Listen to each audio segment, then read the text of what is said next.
Hi guys, para sa mga naghahanap ng mga second-hand car, so marami pa naman ditong available guys. So yan, medyo maluwag ng ating warehouse, naubos na yun sa gitna. So dito guys, may Avanza kami, kaso ayan, mga naka-reserve na yan. Yung tatlong raya yan ay mga naka-reserve na katulad nitong Hilux.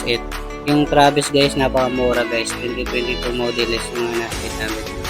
So guys, nag-FG tayo sa personal service ni boss. So meron kami dito yung Vios guys. Kakarating lang kasi wala pang presyo si boss. Pero may details siya, 2024 model manual guys.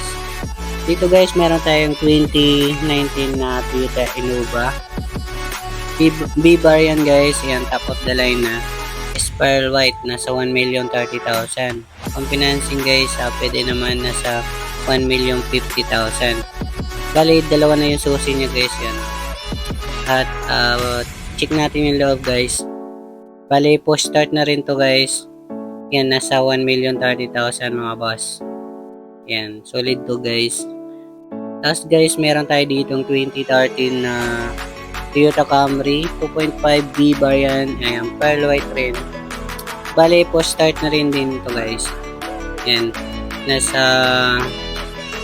610,000. Yan guys, nasa 610,000 mga boss. Yan, bali nasa 630,000 financing. Yan, bali 20,000 plus 20,000 kasi kapag financing. Dito guys, meron tayong 2019 model na Toyota Altis G. Yan, nasa 760,000 mga boss. And for cash buyer, nasa 760,000. And nasa 2019 na Toyota Altis G-bar yan.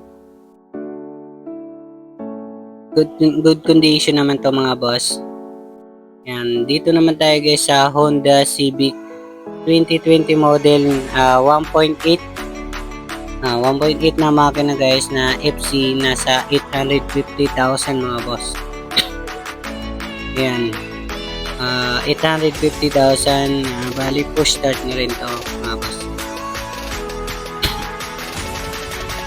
Ganda pa ng load nito guys. Yan, 870,000 financing. Pwede mga hulagan dito mga boss. Naghanap naman ng mga Subaru 2014 model automatic push start.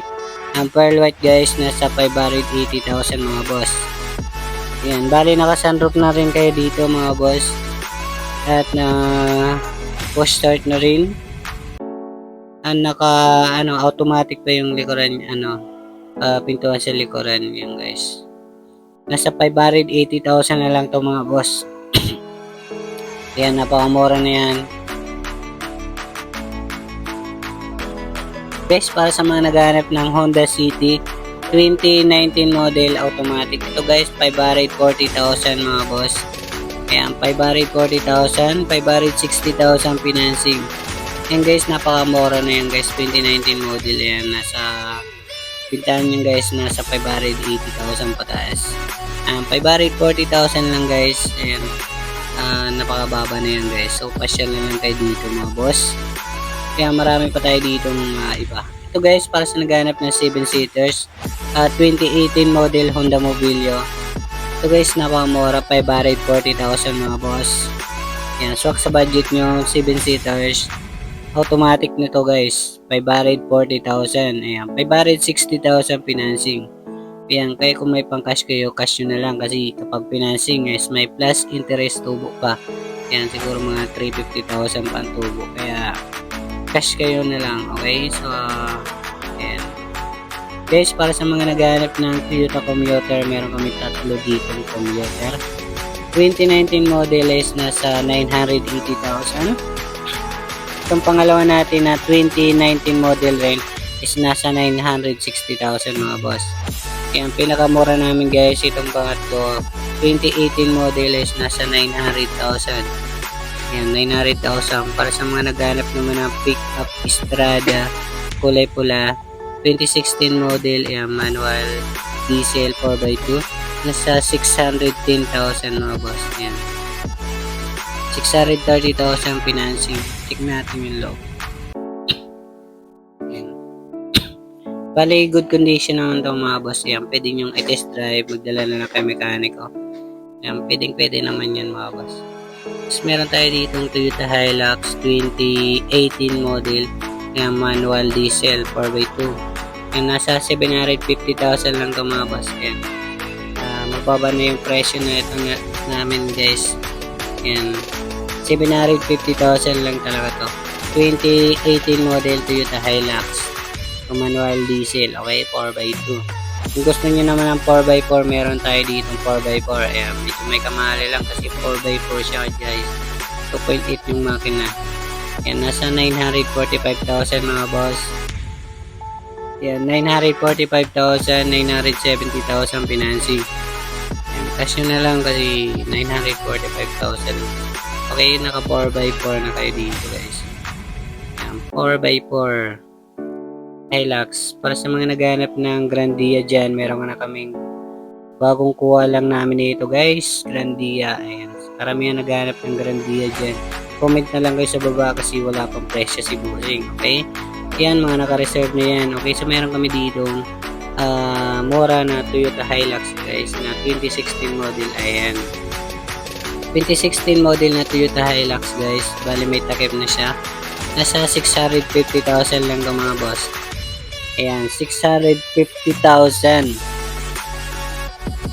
Ayan guys.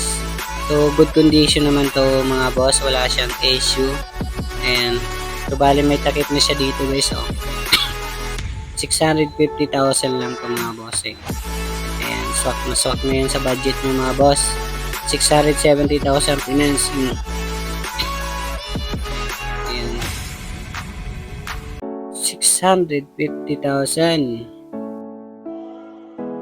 Check natin yung takip-takip na ito guys. So, yan, nilagyan lang namin ng karton kasi kinargan lang namin. Kasi namin sa Batangas. Dito guys, meron tayong 2017 na Isuzu Sportivo X. Nasa 550,000 mga boss. Nasa 570,000 pinag. Balikas siya na dito 10 tao mga boss. Yan, 10 seaters na rin to guys. Yan, pwedeng pang rough road. Yan, pang rough road yung daan dyan. Pwede to guys, mga pang long drive nyo. Ay napaka-swak gamitin tong Isuzu Sportivo natin. Yan, the best rin to na pang service nyo. At 10 tao kasi na dito guys. Yan, dito yung mabenta rin sa amin guys, mga Isuzu Sportivo, mga Isuzu Crosswind. Meron pa kaming Isuzu Crosswind guys. Yan, bali 10 tao kasi na dito ang 6 na tao sa likod. Okay, yan, napakasok na yun sa budget nyo guys. 550,000 lang. Yan, sa gulong guys. Okay na pa yan. 75, mga 75%. Okay, yan, so sa budget nyo 550,000. Ayan, napakaganda nyo na guys. So, mga Isuzu user dyan ay napakatibay po ng brand rin. Yan lang yung mga issue niya. Hindi na yung may iwasan sa second hand car. And sa ang importante ay maganda yung makina. Yan, may dimple pa siya. Okay, so normally na yan. Okay, yan kasi yung mas mura namin. Bali, dalawa Sportivo.